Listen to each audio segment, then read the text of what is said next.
మనస్సు వారి గనక చూసుకున్నట్లయితే ప్రస్తుతం మీకు చతుర్థ భావంలో శని యొక్క ప్రభావం మూలంగా అర్ధాష్టమ శని జరుగుతుంది. ఈ అర్ధాష్టమ శని యొక్క ప్రభావము మీకు ఈ కుజుడు యొక్క రాక ఎప్పుడైతే మనకి మీనరాశిలోకి అతను ప్రవేశిస్తున్నాడో, అదేవిధంగా శనితో పాటు రవి కలిసి ఉన్నాడో శని ప్రభావం తగ్గుతుంది. ఇది ఒక మంచి మీకు చెప్పాలంటే. అయితే మరి జాగ్రత్తలు ఏమిటి? ఈ గ్రహాల కలయిక మూలంగా దేశకాల పరిస్థితుల్లో ఎటువంటి పరిణామాలు జరగనున్నాయి, ఏ దేవత ఆరాధన చేయాలి అనేటువంటి అంశాలు చెప్తుంది నేనైనప్పటికీ చెప్పిస్తుంది సాక్షాత్ లలితా అమ్మవారిగా భావిస్తూ ఆ లలితాంబిక అమ్మవారి యొక్క అనుగ్రహం మీకు పరిపూర్ణంగా కలగాలని మనస్ఫూర్తిగా కోరుకుంటూ, ఇక్కడ గమనించినట్లయితే ఇక్కడ ఏదైతే ఈ గ్రహాల యొక్క స్థితిగతులు ఉన్నాయో మనకి చూడండి, ఈ 4వ భావం అనేటువంటిది శీలస్థానం. అంటే మనం ఏ తప్పు చేయకపోయినా సరే కొన్నిసార్లు మన మీద కొన్ని అపవాదాలు ఏర్పడుతూ ఉంటాయి. కాకపోతే మనకి క్రూరగ్రహాలు ఉన్నప్పుడు శని యొక్క ప్రభావం తగ్గిస్తున్నప్పుడు దాన్ని మనం నిరూపించుకునేటువంటి శక్తి సామర్థ్యాలు ఆ యొక్క అమ్మవారు ఇస్తుంది మనకు. అదొక అదృష్టం మనకు చెప్పాలంటే.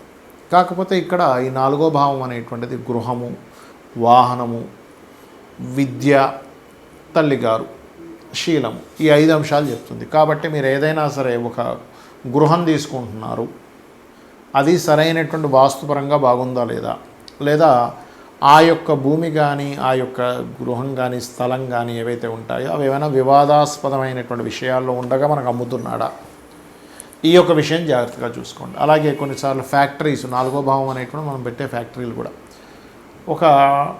కొన్నిసార్లు మనకి అక్కడ ఎటువంటి మిషనరీ తీసుకోవాలి, ఎటువంటి మిషనరీ దాన్ని మనం కొనుగోలు చేస్తున్నాము, ఆ మిషనరీ కొనుగోలు చేయడం వల్ల అనవసరంగా లాభం రాకపోగా ఇంకొన్ని తలనొప్పులు ఇంకొన్ని ఎక్కువ అవుతాయా అనుకునేటువంటి అంశం కూడా కాస్త చూసుకోవాలి.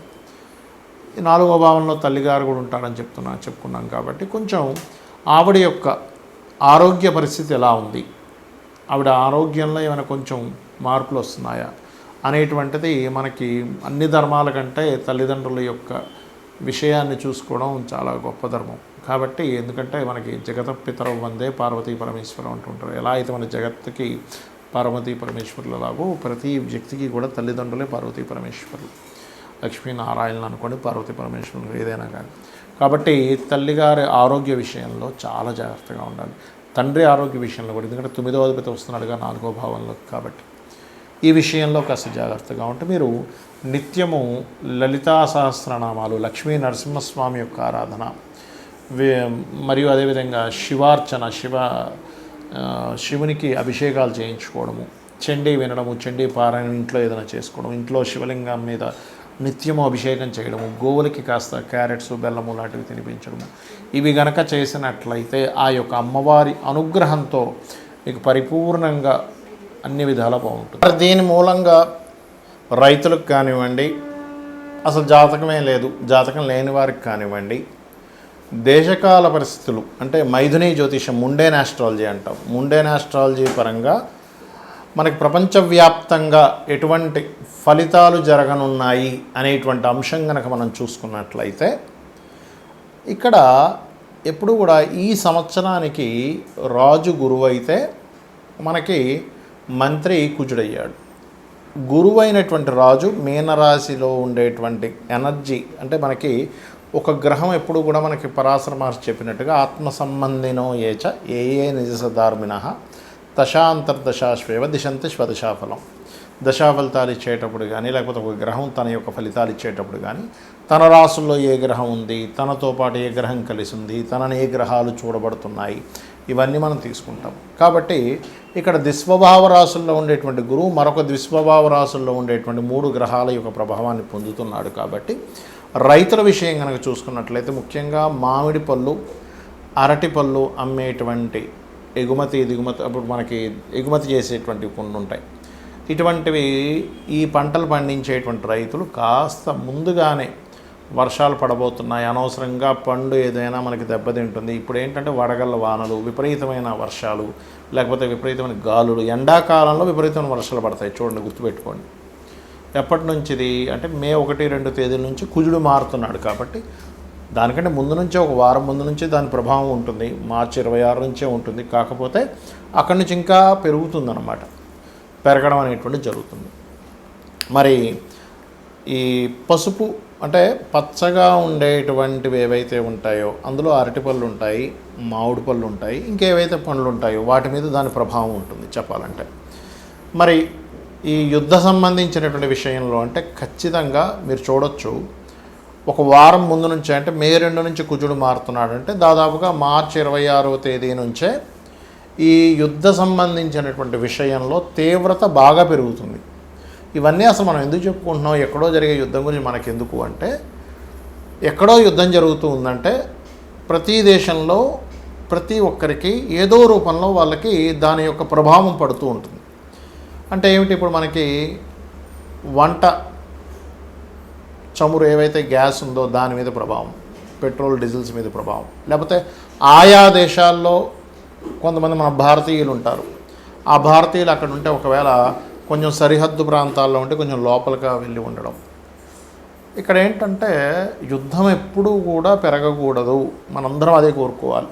కానీ గ్రహస్థితులు ఏం చెప్తున్నాయి మనకి, పోయిన సంవత్సరం లాగే ఈ సంవత్సరం కూడా గురువు 3 రాసులు మారుతున్నాడు. పోయిన సంవత్సరం చూడండి, మనకి పరాభవనామ సంవత్సరానికి ముందు మనకి ఏదైతే సంవత్సరం ఉందో విశ్వవసునామ సంవత్సరంలో కూడా మనకి గురువు వృషభ రాశిలో ఉండేటువంటి గురువు మిథునం నుంచి కర్కాటకంలోకి వెళ్ళాడు. అందుకే చూడండి, పరాభవం రాకముందే యుద్ధాలు ప్రారంభమయ్యాయి. దానికి సంబంధించినటువంటి చాలా చాలా చాలా ఇబ్బందులు చూసాం మనం. మరలా పరాభవనామ సంవత్సరంలో కూడా 3 రాసులు మారుతున్నాడు గురువు. అంటే కర్కాటకంలోకి వచ్చేసిన గురువు మిథునంలోకి వెళ్ళిపోయాడు. మిథునం నుంచి మరలా 3 రాసులు అంటే మిథునము, కర్కాటకము, సింహం, ఇలా 3 రాసులు మారడము, 3 సార్లు పంచగ్రహ కూటమి కలయిక, ఇవన్నీ ఏం చెప్తున్నాయి, ఇజ్రాయెల్లో ఇప్పుడు ఉండేటువంటి విపరీతమైన కాకుల యొక్క దాడి, ఇవన్నీ ఏం చెప్తున్నాయంటే ఇస్లాం కంట్రీస్ ఏవైతే ఉంటాయో అక్కడ ఉండేటువంటి దేశాలకి చాలా చాలా చాలా యుద్ధము యొక్క సంబంధించినటువంటి విషయం చాలా తీవ్ర స్థాయికి వెళ్ళనుంది.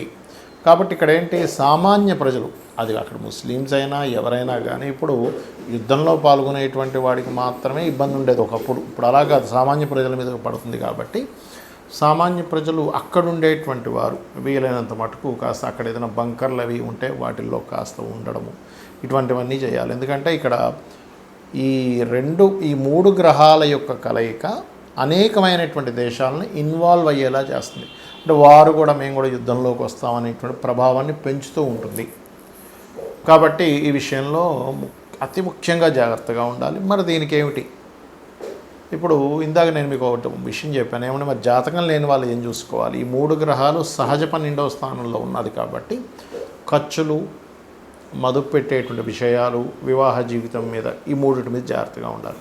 మరి ఎప్పుడైతే ఈ రవి కలుస్తున్నాడో ఈ శనికుజ మధ్యని, కొలెస్ట్రాల్ ఫుడ్ ఎక్కువగా తీసుకోకూడదు, గుర్తుపెట్టుకోండి. ఎందుకంటే సన్ అనేటువంటి గ్రహం ఏదైతే ఉందో అది గుండెకి సంబంధించి కొలెస్ట్రాల్ ఎక్కువ తీసుకునేటువంటివి జాగ్రత్త పడాలి.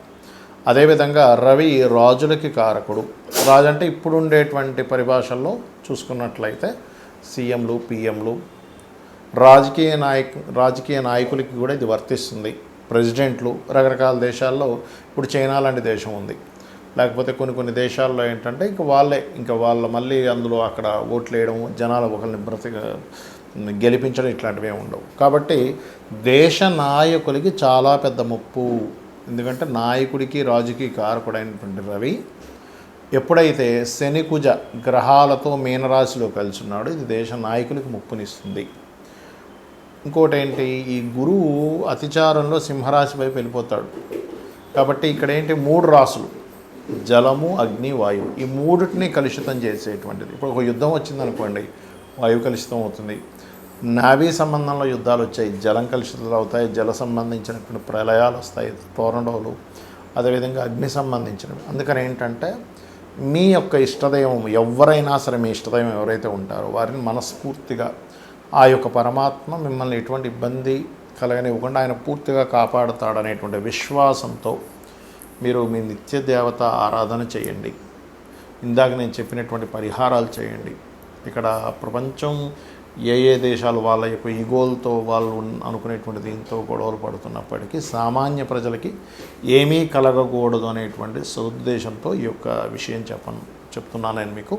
శ్రీమాత్రే నమః.